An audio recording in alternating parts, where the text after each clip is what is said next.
45% of people believe that keeping financial secrets from your significant other is akin or as bad as cheating on them. Oh. What do you think about that?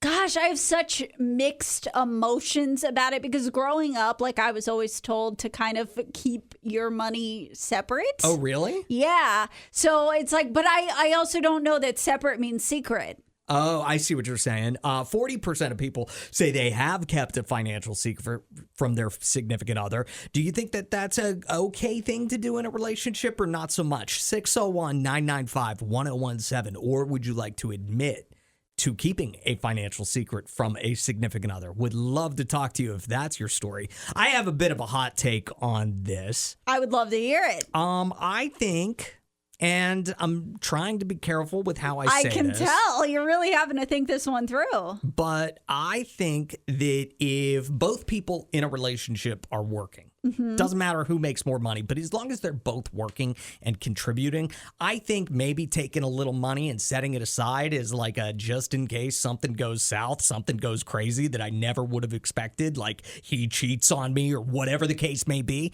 I think that's okay. But if you are a stay-at-home dad, let's not be sexist about this. You're a stay-at-home dad, and you decide your wife's bringing in all this money. Maybe you handle the finances behind the scenes, and you're setting up little accounts on the side to put a just-in-case fund together for yourself. I think that that's wrong because you're not contributing to that income. Well, but I don't like that logic because it's like they are contributing to the household. Like the person who is working is having an easier time in their life. And as someone who does it all, except for the parenting part, I don't know how parents and single parents do it, but I'm the person who's like, I'm going to work, I'm making the money, then I go home, I do the laundry, I do the cooking, I do the cleaning. I don't have anybody that's helping me out with that. And if I did, I'd have to pay someone to do it. So isn't that, I just feel like it's not like they're not contributing anything. Oh, so are you using this segment to get yourself a man? Is that what you're doing? Are you allowing permission to get a stay-at-home boyfriend to take care of your dog and do your laundry, and then allowing him to set up his own account on the side so he's good to go in case you dump him? No, I think I'm erring on the side of I feel like it's okay to have some separation of your finances, so that way it's like you've kind of got your situation, they've kind of got their situation, but I don't think it's okay to keep secrets. Generationally speaking, Gen Z, young people, more likely than anybody else to keep finances separate. I think that's kind of a sign of the time. Yeah, I agree. I think, that's the generation that grew up seeing a 50% divorce rate. So I understand that perspective. But I also think we're not making the same kind of money that, other generations were making. And so it's like, listen, I want to be only responsible for myself. I don't want to be responsible for your bad financial decisions too. What you think? Do you have your own savings account that your significant other knows nothing about? Could you call us? Tell us why you have that.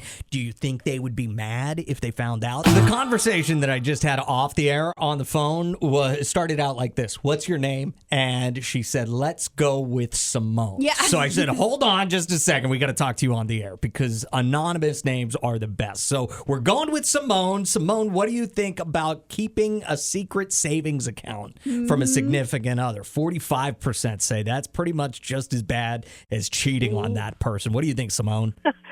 I actually don't think that keeping some finances separate from your spouse is a totally bad thing. I think it's a great emergency fund in terms of, especially if you feel like your other person is not as financially sound as you are. Maybe they're not the best with money. And so if something were to happen and you did set this money aside, you have an extra fund for you all to go off of. Do you have experience with this? I don't personally have experience with it, but I love to kind of see both sides and just understand I can see why you would want to keep it a secret, but I can also see, how trust is a huge thing, and if you can't financially trust the person you married, then maybe you shouldn't have married them. Simone, are you in a relationship right now? I am. I'm married. And you find out your husband has a secret savings account that you never knew anything about. Are you okay with that? I'm okay with that as long as we are financially afloat. I can see that. That makes a lot of sense. Thanks for the call, Simone. Here's a question for you, Allison. What do you think's worse, having a secret savings account or having secret credit card debt? Ooh, gosh, I guess it's got to be debt, right? Because that could put your partner in trouble if you are married. Yeah, it could. But also, as far as like, are you worried about the relationship or whatever? If somebody's got a bunch of credit card debt, they're not going anywhere. You know, they're locked down. If somebody has, if they're amassing a massive savings account, they could be planning to fly the coop. You know what I'm saying? I'm not worried about somebody leaving me. I'm worried about being stuck with someone, and I don't want to be stuck with someone and stuck with their debt.